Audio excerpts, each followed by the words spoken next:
Dina, Dina, Dina.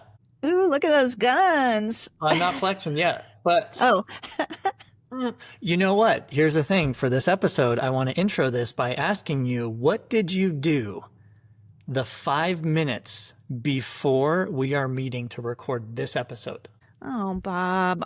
Well, the cheat answer would be like 100 push-ups, but the truthful answer is Truthful. I had my last sip of coffee. All right, good, good, good, good.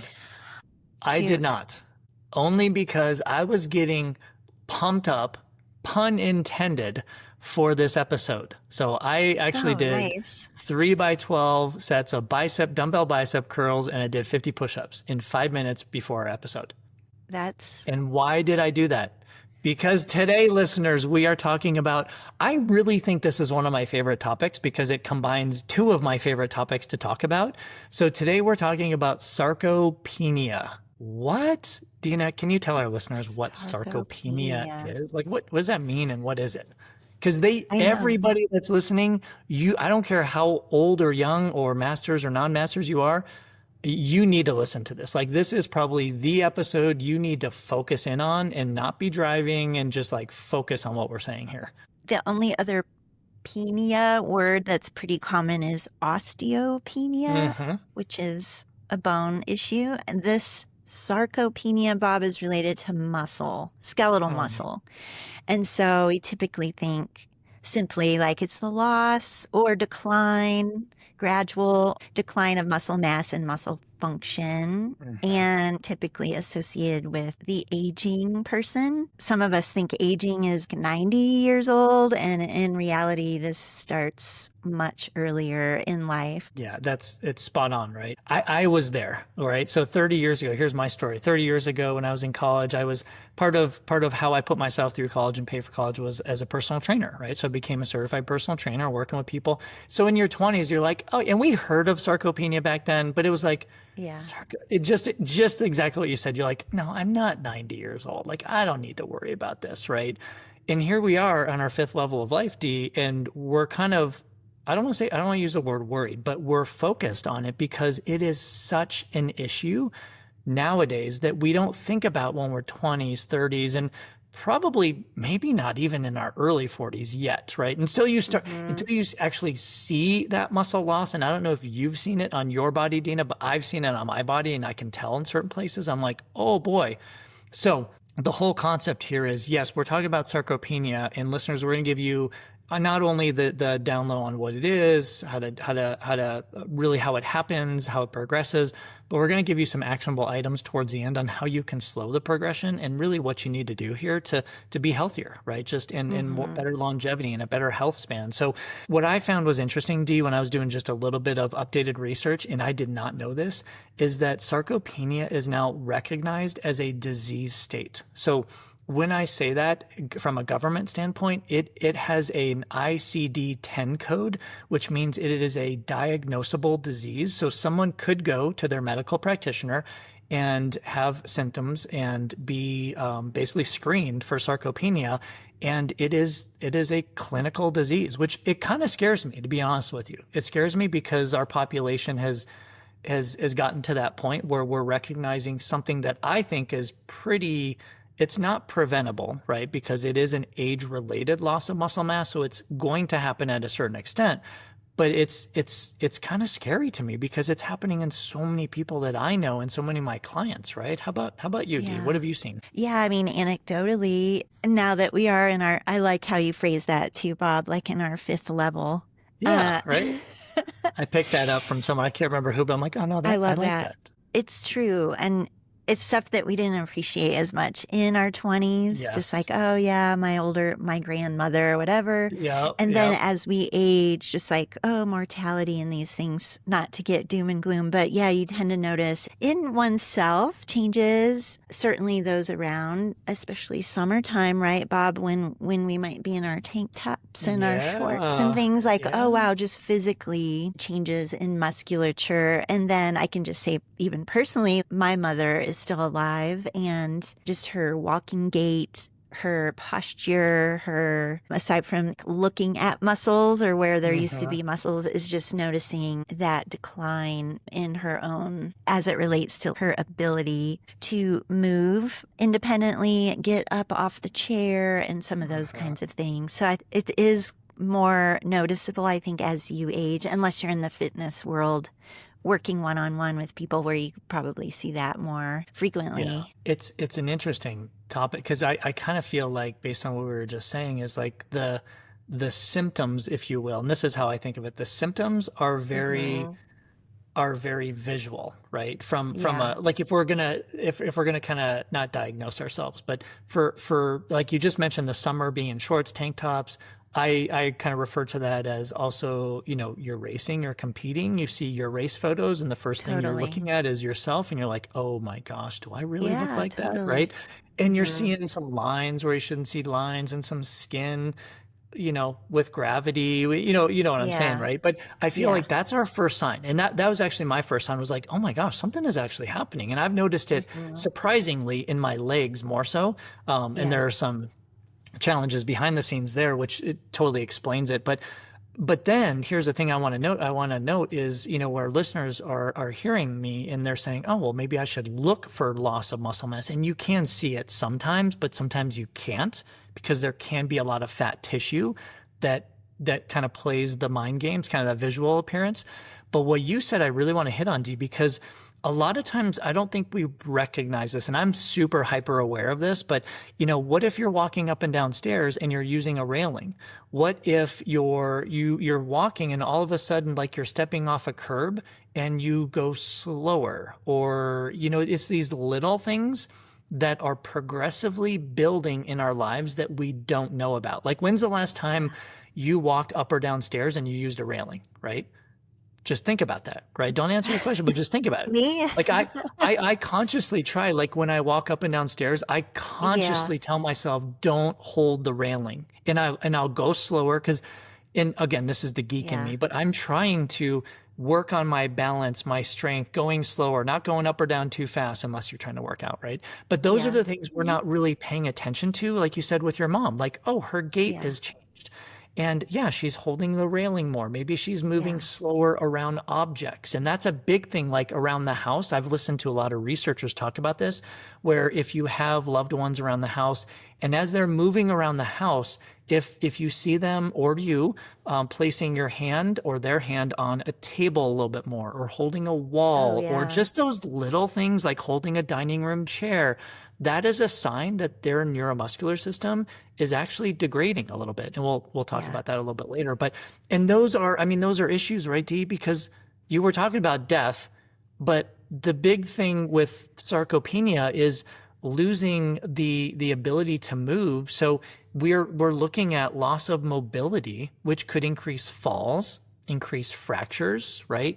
And that can lead to premature mortality. And that's really what for you're talking sure. about here. I mean, yeah, even just quality of life, right? Yeah. And I think it's good to talk about a couple things here. Yeah, is how we're measuring sarcopenia, other than like you were just saying, not just looking at someone's Yeah. physical, the aesthetics of a body, how it's measured, and then the contributing factors, because it isn't necessarily caused only by aging, but all these other things that come into the Mhm. picture. And then, yeah, what this results in, because I think that can be, I don't know if motivation's quite the right word, but like for us proactive and like, I don't want to be in that situation Mhm. before it's right around the corner and just trying to delay all of that or prevent that Right. outcome anyway. So I wonder if we could touch back on measuring Yeah. because you mentioned there's DEXA scan, right, Bob? So Mhm. some imaging that we can use, not just Yeah. for bone, but Yeah. for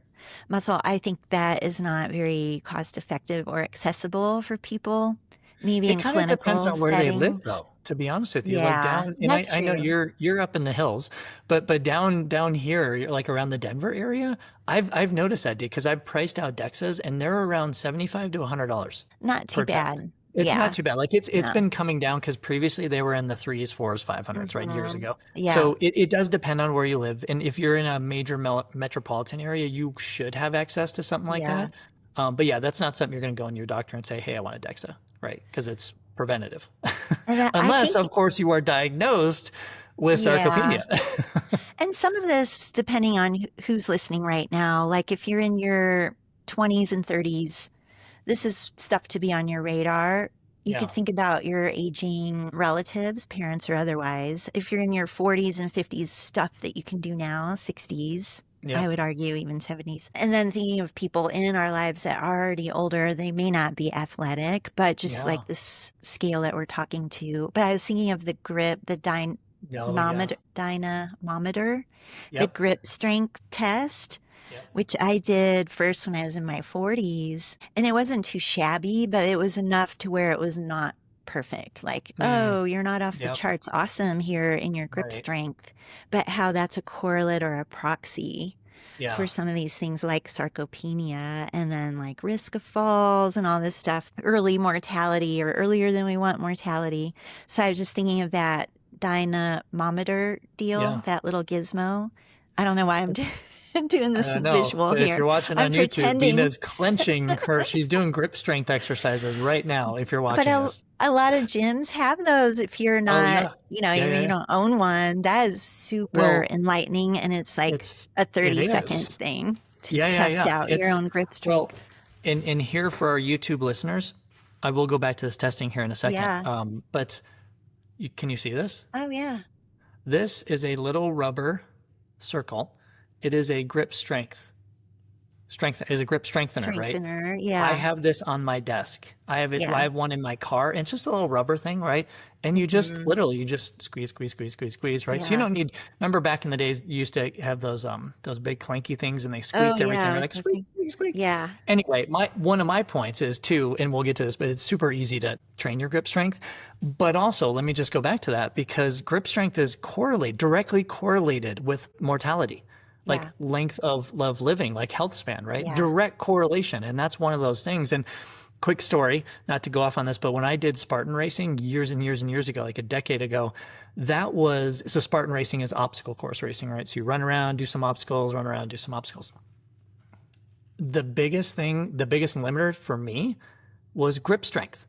It was amazing. And I was training, but I was never training my Yeah. grip strength. Like I was lifting, Yeah. but I wasn't specifically training my grip strength. And I just remember like trying to climb a rope or do these little climbing wall things. That was the first to go with me. And that was my aha moment. Like, such a Hmm. little thing. Like I would never think of that.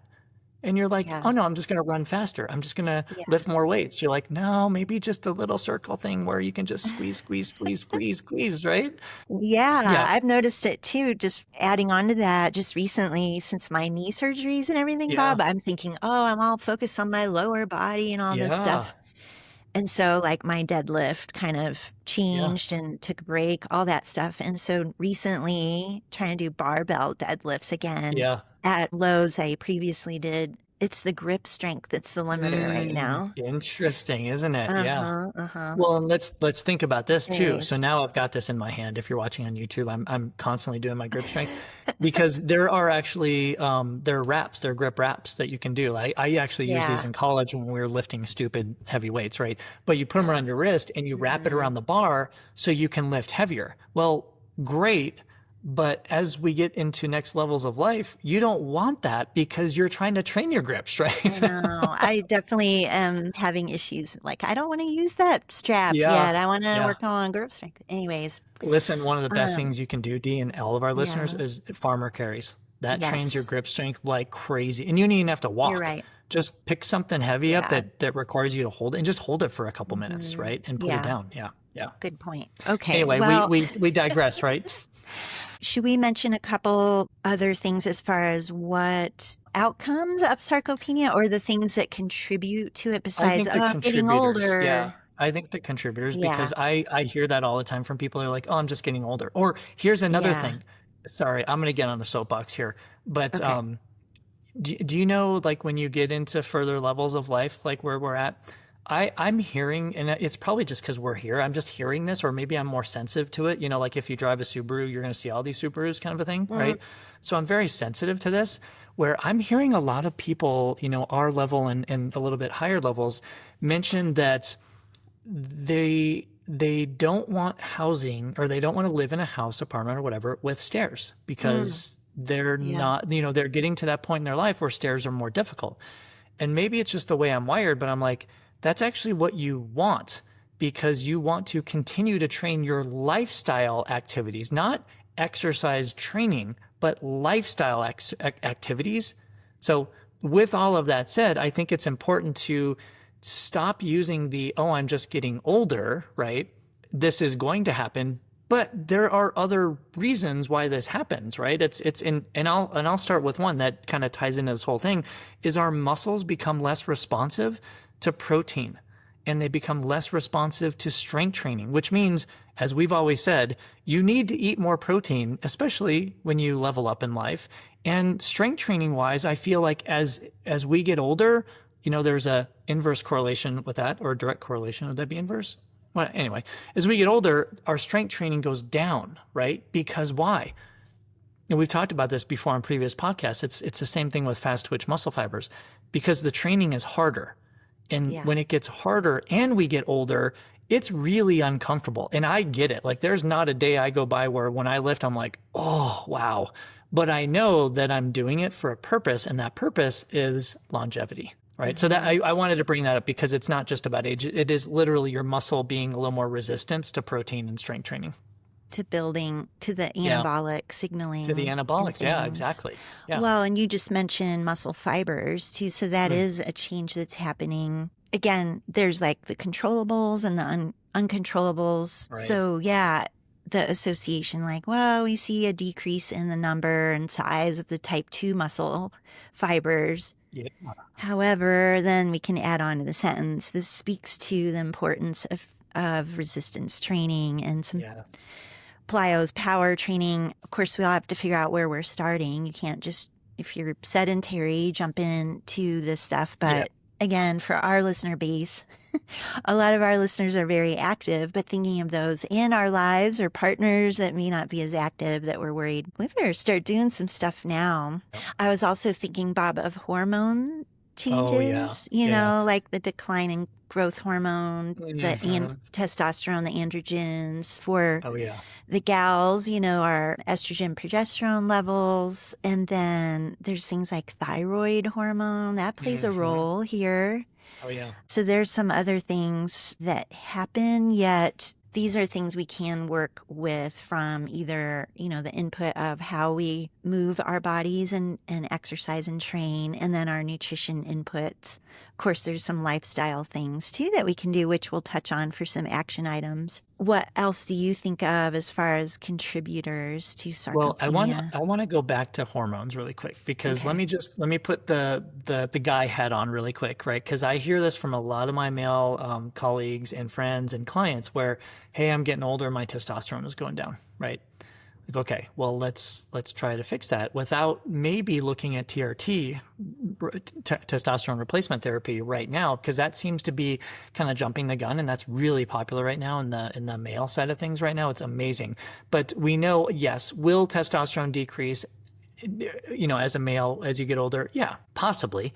But you don't, it's kind of like the whole grip strength. You don't have to let it go down. You know what I mean? Like, you can do Yeah. stuff about it.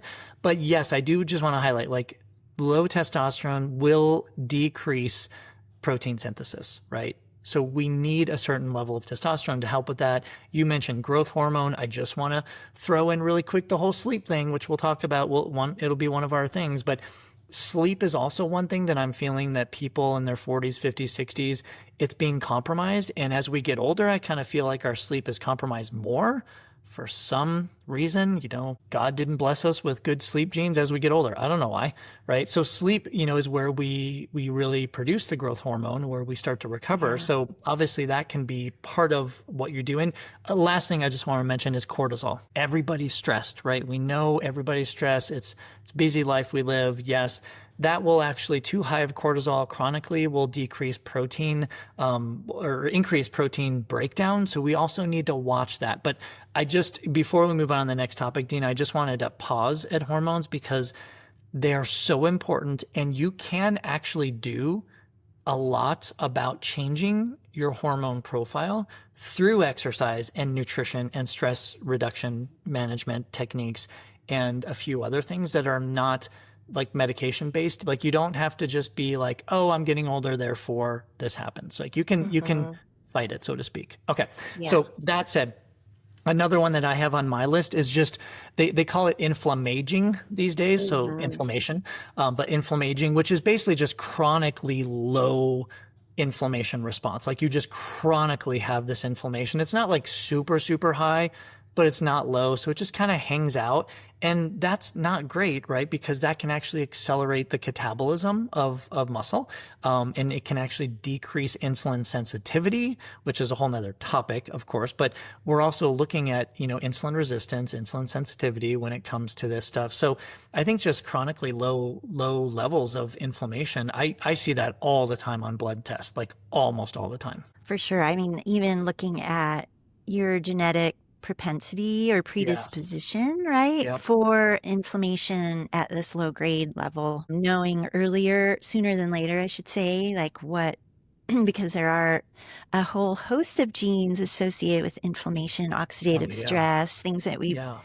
touched on with our good friend Amanda Archibald, the pioneer in nutrigenomics. Just knowing that for ourselves then can also direct our nutrition pattern, our maybe use of supplements, these lifestyle things that you're talking on, and get some of the exercise protocols in place for ourselves that are more unique to us. And then when you were talking about hormones, Bob, I was thinking of vitamin D Oh status yeah. as Yeah. well, right? Because For that's another sure. one that's being more appreciated for its role in muscle health. So that would be another thing for all of us to keep our eyes on. You mentioned it, but just to highlight again, your neuromuscular decline, right? So your motor neurons are affected as we age. Obviously, this decreases fast twitch muscle fibers. We have the decrease in VO2 max. Like all this stuff is contributing to aging, but also sarcopenia. So I feel, and interestingly enough, we're talking about neuromuscular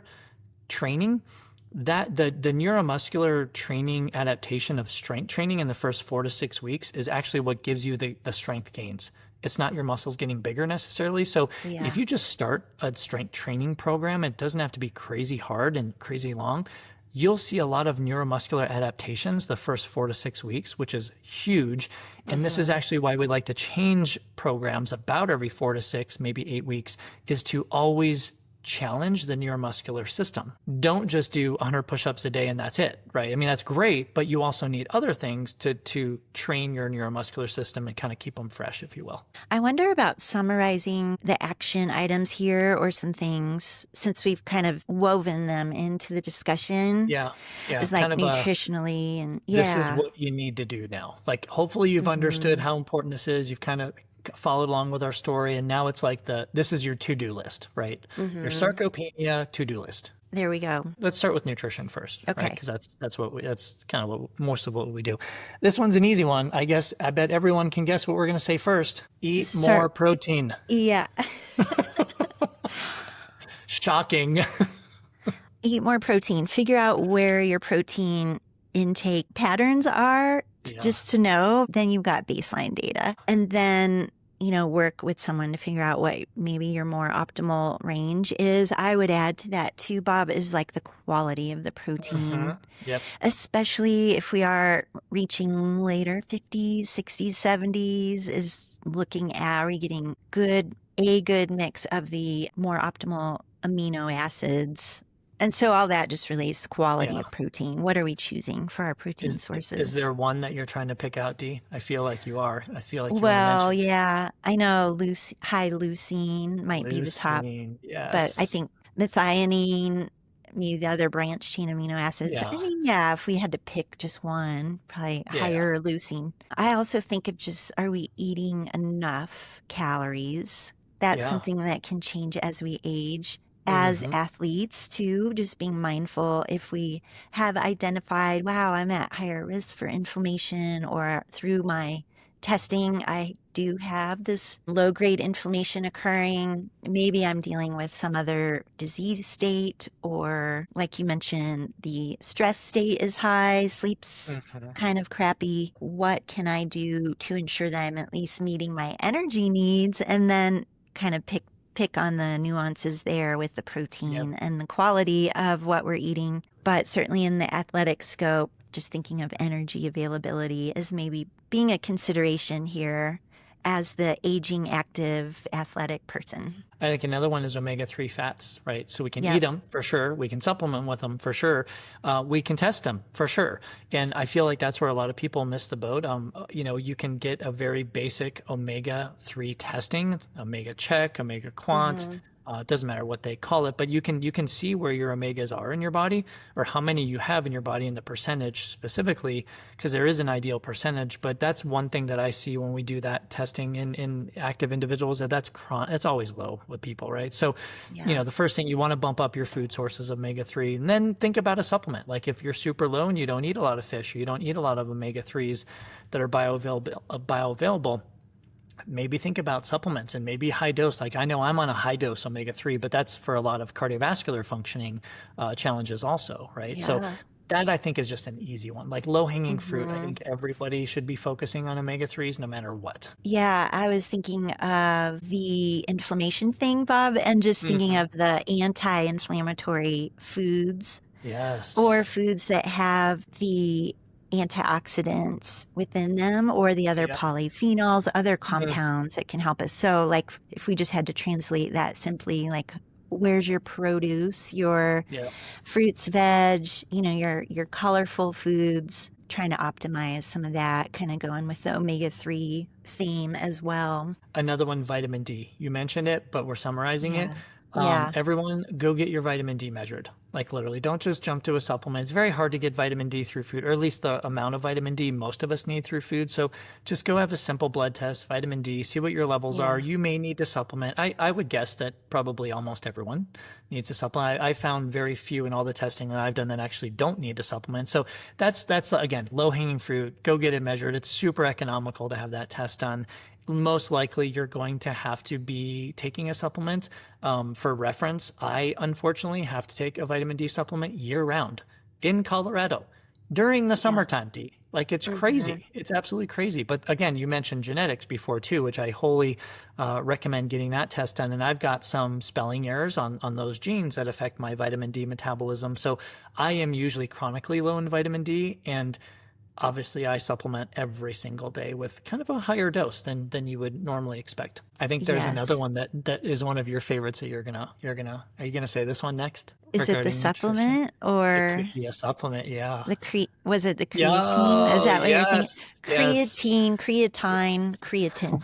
Uh, Creat yeah, creatine. Are you needing to supplement perhaps with creatine or creatine mm. monohydrate, especially if you're plant-based? If this is a concern of yours, meaning sarcopenia, then bringing in creatine supplementation, I think, is a no-brainer. Well, there's some great research on older individuals with creatine too, right? In Yeah. regards to strength and sarcopenia and frailty and all that stuff. So I literally think it's a no-brainer. Like honestly, but I would Yeah. start at lower doses just because you want to, especially if you're not used to, because here's the thing, if you build it up, if we're talking about the aging population, as we get older, we don't eat as much protein, we don't eat as many calories. So sometimes it's hard to get the creatine from our foods that we eat because it comes Yeah. from mostly animal products. So I've just found that I kind of go a little bit lower dose with individuals who are in their like sixth, seventh, eighth level of life, just because I don't Hmm. want any negative effects. Not that there should be, but I usually start around 3 grams a day, bump it up to 5 grams a day. But also there's so many, it depends there, right? So I'm just throwing out Yeah. numbers, but obviously talk to someone, talk to a specialist and nutrition professional to help you with that. But yeah, creatine, absolutely no brainer for this conversation. Hmm. Can we Yeah. just end on just two exercise lifestyle related things? Oh, yeah, for And sure. I'm just going to put my exercise physiologist coach hat on. Okay, we've been telling you guys all of this all along. Please engage in strength training. You don't Mm. have to go to a gym. We've said this before. You just have to lift stuff that's heavier than what you're used to lifting, right? You don't need a home gym. If you got one, great. But I feel like that's always a huge barrier. So if you can strength train with dumbbells, kettlebells, barbells, yeah, fantastic. But if it's just rocks in your yard, if you're just moving some heavy things, like that's important. That's kind of the lifestyle piece of it too. Although I don't want to discount the importance of strength training. I feel like everybody should be at least strength training, like strength training as we know it, lifting heavy things, moving heavy things, at least 3 times a week, right? Then all the other lifestyle factors comes in after that, right? So then it's like, oh yeah, so I'm doing some landscaping, I'm doing some gardening, I'm doing some of this stuff. I'm, whatever it is, I'm doing that also. But I also just want to just kind of highlight that it is so important not only to move, but not just like walk. You know what I mean? Like Yeah. carry heavy stuff, carry something in a pack, like something to stress your muscles and your bones. Obviously, we're just talking about muscles today, but that is so important. And I would not discount also doing some type of calisthenic exercise. So functional strength. So it could be push-ups, could be body squats. It could be mountain climbers. It could be literally just walking upstairs like every day if you can, right? So just those little things. It's just, that is what's going to save us as a society from sarcopenia progressing too quickly. I'm going to go get my heaviest kettlebell right now, Bob, and do some farmer Sweet. carries. And I'm yep. continuing with my grip strength. You're going to get one of these, huh? I got my mom one of these too. Like I have got one of the these. old fashioned with the Do you? with the Yeah. finger deals. Yeah. Yeah. But Everybody cool, needs to cool. work on their grip strength. Okay, well, we want to hear from you all. What are you doing in your lives to work with this situation, combat sarcopenia, or minimize it? Let us know over in our Patreon community. You can join for free. We would love to hear from you. Find us over on the Patreon app or the website, and then look us up, ISN Podcast. Should we close out, Bob? Let's close it for today. I need to go lift some weights. Yes. All right. We will catch you all on our next episode. Thank you so much for joining us today.